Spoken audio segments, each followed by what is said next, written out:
নমস্কার, আমি লোপামুদ্রা। আজকে তোমাদের সামনে এসেছি। আমি গান গাই, কিন্তু আমার চ্যানেলটার নাম গল্প বলি শোনো। আমার এই চ্যানেলে অনেক গল্প আছে। তা আমি আজকে চিন্তা করলাম যে আমিও আমার জীবনের একটা গল্প শোনাই। এরকম প্রত্যেকের জীবনে অনেক ঘটনা থাকে, এবার আমার জীবনেও আছে। এবার ব্যাপারটা হলো এই যে একটা সাংঘাতিক তোলপাড় হচ্ছে দুনিয়া। আরজি করের যে পৈশাচিক ঘটনাটা, হ্যাঁ, এটা সবার মনে সাড়া ফেলেছে। আমার মনেও কিন্তু খুব সাড়া ফেলেছে। আমি দুপুরবেলাও শুয়ে শুয়ে ইউটিউবে সমস্ত এইগুলো দেখতে থাকি, শুনতে থাকি যে কবে দোষীরা সাজা পাবে। তো এই শুনতে শুনতে দেখতে দেখতে আমার একটা চ্যানেল চোখে এসেছে, যেখানে নাকি অভয়ার আত্মাটাকে আনা হয়েছিল। সেই আত্মার গলাও আমি শুনেছি। তা যাই হোক, এরকম অনেকের বিশ্বাস হয়, অনেকের বিশ্বাস হয় না। তা এরকম এই ঘটনাটা আমি যখন নাকি এই চ্যানেলের এটা দেখলাম, শুনলাম ভালো করে, কেন যেন আমার মনে হলো এটা সত্যি সত্যি। আমি গলাটা যে শুনেছি, এটা সত্যি শুনেছি। কেন সেটা আমি বলছি। আমার জীবনেও এরকম একটা ঘটনা ঘটেছে, সেই জন্যই আমি বলছি। ব্যাপারটা হলো, আমার তখন 25-26 বছর বয়স হবে। তা আমার মা মারা গেছেন। আমার মা মারা গেছেন অনেক ভুগে আমার মা মারা গেছিলেন। তা আমি তখন আমার বড় মেয়েটা তখন হয়েছে, তখন ওই কেজি 1-এ পড়ে। আমার দুটো মেয়ে, বড় মেয়েটা হয়েছে তখন কেজি 1-এ পড়ে। মা মারা গেছে দীর্ঘদিন ভুগে।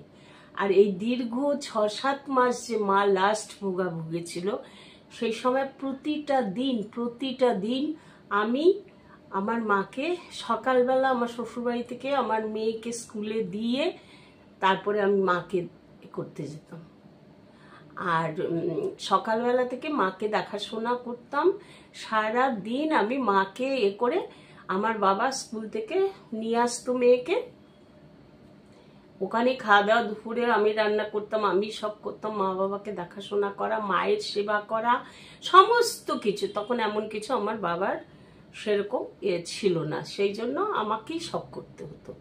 এরকম করে টোরে তারপরে রাত্রিবেলা মেয়ে নিয়ে আবার আমি শ্বশুর বাড়ি আসতাম। যেহেতু পাশে পাড়া, মানে মোটামুটি ডিস্টেন্স আছে, আমি হেঁটেই যেতাম, হেঁটেই আসতাম। তখন আমার কম বয়স। তো এরকম ঘটনা ঘটতো রোজই, মাকে দেখাশোনা করা। আস্তে আস্তে লাস্ট যেদিন মা মারা যাবে, তার আগের দিন মা বললো আমাকে যে আমাকে একটুখানি বাইরে আমার একটু ঘোরাবি। তা আমাদের বাড়িটা অনেক বড়, হ্যাঁ, সেই বাড়িটা মার অনেক কষ্টের, তো ওই বাড়িটা অনেক আশার, অনেক কষ্টের। তা সেই বাড়িটার মধ্যে খানিকটা মাকে একটা লাঠি দিলাম। সে লাঠিটা ধরে আরেকদিকে মাকে আমি ধরলাম, ধরে মা কাঁপছে, একদম প্রচণ্ডভাবে কাঁপছে। মাকে কোনো রকমে এই ঘর ওই ঘর, মানে ঘরগুলো আর কি দেখতে চাইছে। একটা, দুটো, তিনটে ঘর মাকে দেখালাম। দেখানোর পরে মা হাঁপিয়ে গেছে, মা আর পারছে না।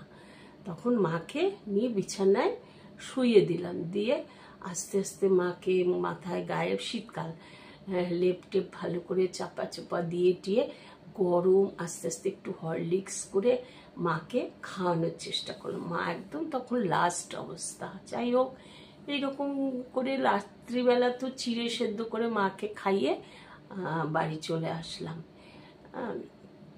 মানে সে এক সাংঘাতিক ছিল মার, মানে কিছুই ছিল না তার শরীরের মধ্যে।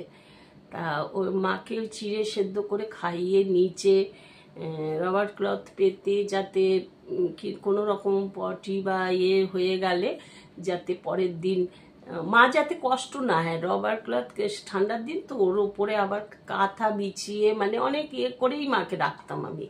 পরের দিন একটা বাচ্চাকে যেরকম যত্ন করে, মাকে ওইভাবেই আমি করেছি। করে বলাটা উচিত না, কিন্তু আমার মা তো, আমি নিজের হাতে করেছি। যাই হোক, আমি এই ঘটনাটা বলার জন্য এইগুলো বলছি। এইভাবে 6 মাস মা আর আমার মধ্যে একটা সাংঘাতিক, মা আমার উপরে নির্ভরশীল হয়ে পড়লো। মানে আমি যতক্ষণ না যাব মা ততক্ষণ, মানে আমার বাবা বসে থাকতো ততক্ষণ, মানে কিছুই হতো না মায়ের। আমি গিয়ে হাঁপাতে হাঁপাতে যেতাম, গিয়ে কোনো রকমে গিয়ে পৌঁছে হাতটা ভালো করে ধুয়ে বেশ করে তারপরে মাকে নিয়ে পড়তাম সব। মা একেবারে সাংঘাতিক অবস্থা তখন। এরকম করে তো মা পরের দিন চিড়ে সেদ্ধ খাইয়ে আসলাম। পরের দিন রাত্রি বেলা 10টায় আমি মেয়েকে স্কুলে দিয়ে বেলা 10টায় ওখানে পৌঁছেছি। একটা কথা, মানে আমার সব মনের কথাগুলো বলছি। পৌঁছেছি, তা দেখি আমার বাবা খবরের কাগজ পড়ছে, মার বিছানার নিচে। মার ভালো করে যেরকম করে শুয়ে রেখে এসেছিলাম, লেপ টেপ দিয়ে ভালো করে মুড়ি দিয়ে মশারি টশারি টাঙানো, ওইভাবেই রেখে এসেছি। তা ওইভাবেই শোয়া মা।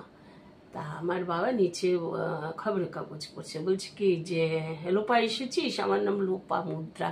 তা আমাকে বাড়িতে যেহেতু লোপা মুদ্রা, লোপা করে ডাকতো। তো বলছে, লোপা এসেছিস? দেখ এরকম তোর মাকে এত ডাকছি, উঠছে না, এত ঘুমোচ্ছে, দেখ মুখ টুক ধুয়ে চাটা কর, চা খাবো। আমিও তো চা খাইনি এখন। যে হ্যাঁ হ্যাঁ নিশ্চয়ই। তারপরে আমি তাড়াতাড়ি মাকে ধাক্কা করেছি, মা ওঠো ওঠো। দেখি মার একটা দিক শক্ত হয়ে গেছে। আমি না, মানে মনে প্রাণে ভাবতেও পারিনি যে মা চলে যাবে। এটা আমার মনে হয় প্রিয়জনদের কথা কেউই মনে হয় এটা মাথায় আসে না যে চলে যেতে পারে। এটা আমার মাথায় আসেনি। আমি জানি মা ঠিক হয়ে যাবে। যখন শক্ত দেখছি, তারপরে দেখি নাকের মধ্যে এখানে রক্ত, তখন আমার মাথায় অ্যাটাক হয়েছে। আমি এই রে, মানে চিৎকার করে কেঁদে উঠেছি। মানে যেটা ভাবতে পারা যাচ্ছে না সেটাই হয়ে গেল। হ্যাঁ, চিৎকার করে উঠেছে। আমার বাবা তখন সদ্য বাথরুমে গেছে। ওখান থেকে চিৎকার শুনে আমার বাবা দৌড়ে আসলো। আসার পরে ব্যাস, মা নেই। তারপরে যা হবার সারা দিন তাই হলো। আমার কান্নাকাটি, আত্মীয় স্বজন আসলো, পাড়া প্রতিবেশী আসলো, সবাই আসলো, মাকে নিয়ে যাওয়া হলো, মাকে দাহ করা হলো, সমস্ত যা হয় হিন্দু ধর্মে সবই হলো। এবার হবিষ্যি সব আমার দুটো দাদা, ওরা হবিষ্যি করেছিল।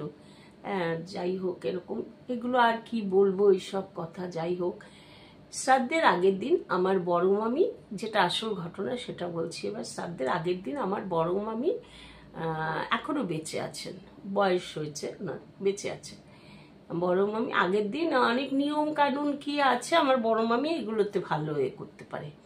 তা আগের দিন, শ্রাদ্ধের আগের দিন বললো যে শ্রাদ্ধের সময় লাগবে নাড়ু বলে বানাতে হয়। আমি এগুলো কিছু জানি না। যাই হোক, বড় মামির সঙ্গে আমিও নাড়ু বানালাম।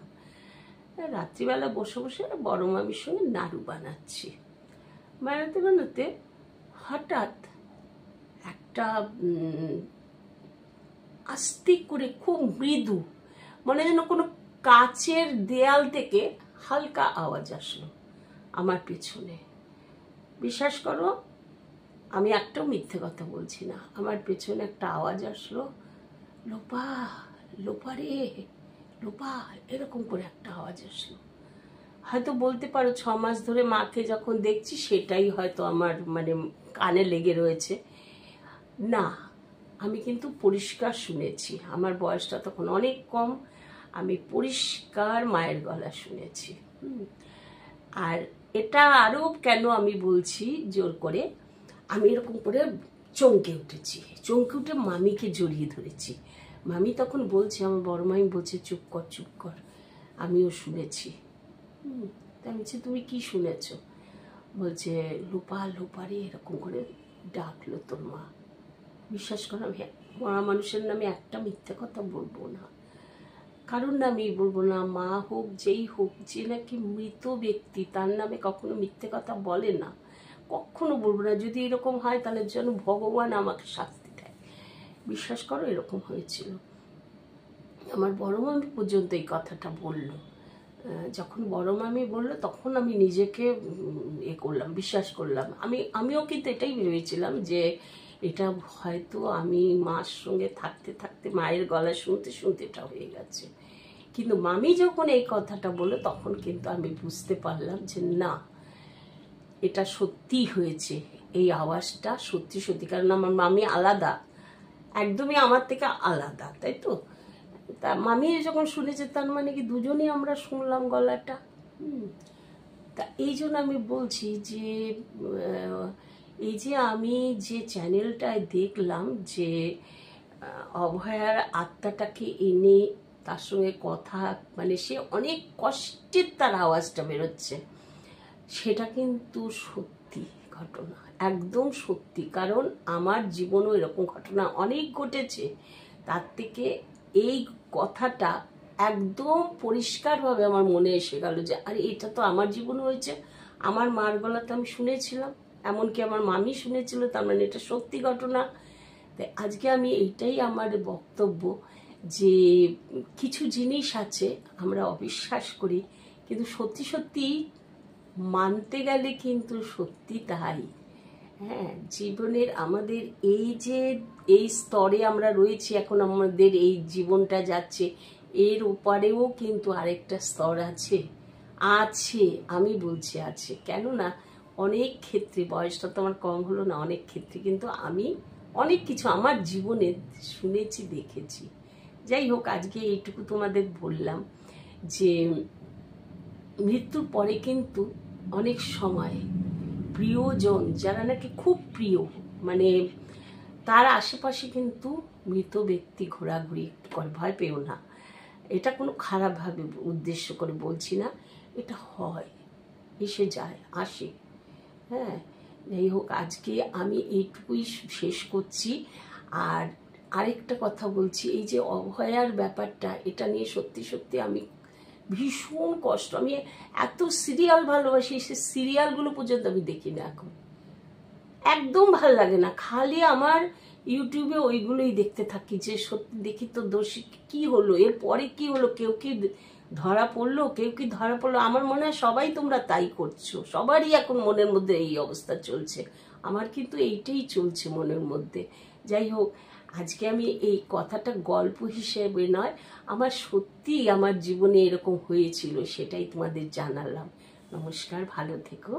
যদি ভালো লাগে অবশ্যই একটা করে কমেন্টস করো, লাইক করো, অন্তত আমি জানতে পারবো যে তাদের জীবনও ঘটেছে নাকি। মানে তোমাদের জীবনে নিশ্চয়ই কারুর কারুর ঘটেছে কোনো ঘটনা, হ্যাঁ, এরকম ঘটনা ঘটেছে নাকি, কোনো সময় কেউ শুনেছো নাকি এরকম মৃত আত্মার ডাক? হ্যাঁ, তাহলে আমাকে জানাবে, ঠিক আছে? আচ্ছা।